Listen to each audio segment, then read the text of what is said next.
Okay, good morning everybody. Alright, what we're going to do real quick here is I have two problems that we're going to work through using those kinematic equations from the previous video. So if we look at this first scenario, it says I'm hurrying is approaching a stoplight, moving with a velocity of positive 30 meters per second.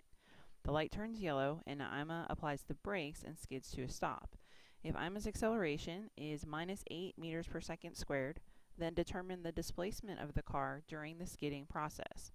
Note that the direction of the velocity and acceleration vectors are notated with a positive and negative sign.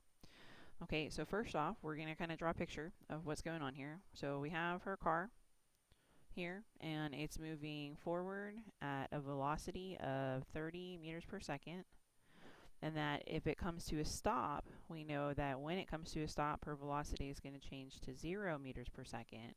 And what they want to know is they want to know what is the distance if her acceleration is minus 8 meters per second squared.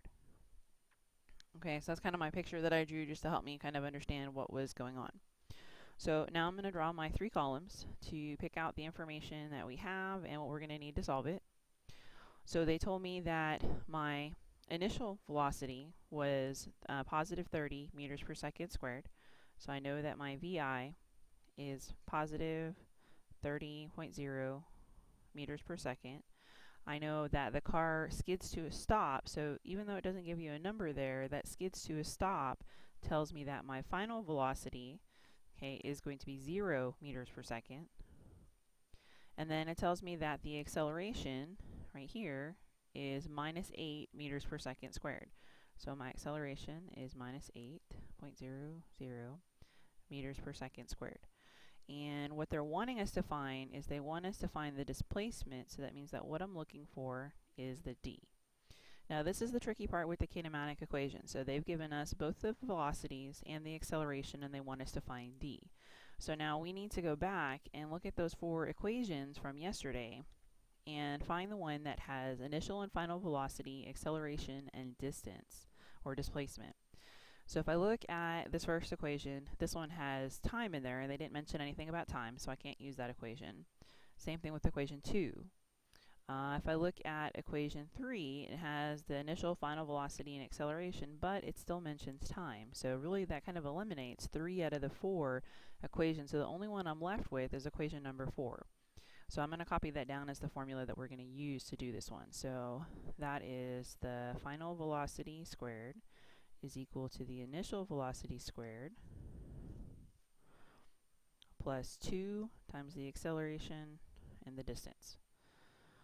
So for here, if you feel more comfortable with solving for d first and rearranging the equation, you can do that. If you want to just plug in your numbers and then solve for d, that's fine as well. If we do that, if I look here, I know that my final velocity is 0. So when I plug that in, I'm going to have 0 is equal to my initial velocity, which is positive 30 meters per second. That's going to be squared, plus 2 times that minus 8.00 meters per second squared times d. So if I plug that into the calculator and I do 30 squared, that's going to give me 900. So I have 0 is equal to 900 plus 2 times minus 8 is really going to give me minus 16 times d. So I can do a couple of things here. I'm going to take the 900 and I'm going to move it on to the other side. So I'm going to end up with minus 900 is equal to minus 16 times the displacement. And then I'm going to divide both sides by minus 16. And when I do that, I get that my distance is equal to 56.25 meters is what I get in the calculator. If I go back and look at my significant figures, I can have 3. So my final answer, my displacement should be 56.3 meters would be my final answer for this problem. So that's how far her car skidded to a stop. So hopefully she had plenty of time. So that's an example of how to do one. So again, you can go back and watch this, and I would still probably go ahead and keep track of your units and everything as we go. I made the mistake and did not do that on here. But let's look at one more problem, and then you should be all set to do the ones that you have today in class. We look at this problem. It says Ben Russian is waiting at a stoplight. When it finally turns green, Ben accelerated from rest at a rate of 6.0 meters per second squared for a time of 4.10 seconds. Determine the displacement of Ben's car during this time period. So now if I draw my picture, here initially my velocity is 0 because he's waiting at a stoplight. So this tells me my velocity is 0. When it turns green, it says that he accelerated from rest, so that's another clue there that he started at 0. And he accelerated at a rate of 6.0 meters per second squared. So my acceleration was 6.00 meters per second squared, and for a time of 4.10 seconds. And what they want to know is they want to know how far he went. So if he accelerated that quickly, they want to know what is the distance. Okay, so that's kind of my picture, just kind of show me what was going on. If I do my 3 columns, let's kind of rewrite some of the information they gave us in the problem. Since this velocity here is his starting velocity, that is essentially our initial velocity. So I have my VI is equal to 0 meters per second. Then I have the acceleration. So the acceleration was equal to 6.00 meters per second squared.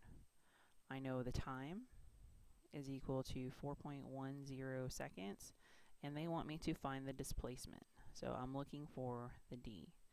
So again, now when I look at the big four equations, I need to look to see which one of these am I going to use in order to solve. So I have the initial velocity, the acceleration, the time, and the distance, or displacement.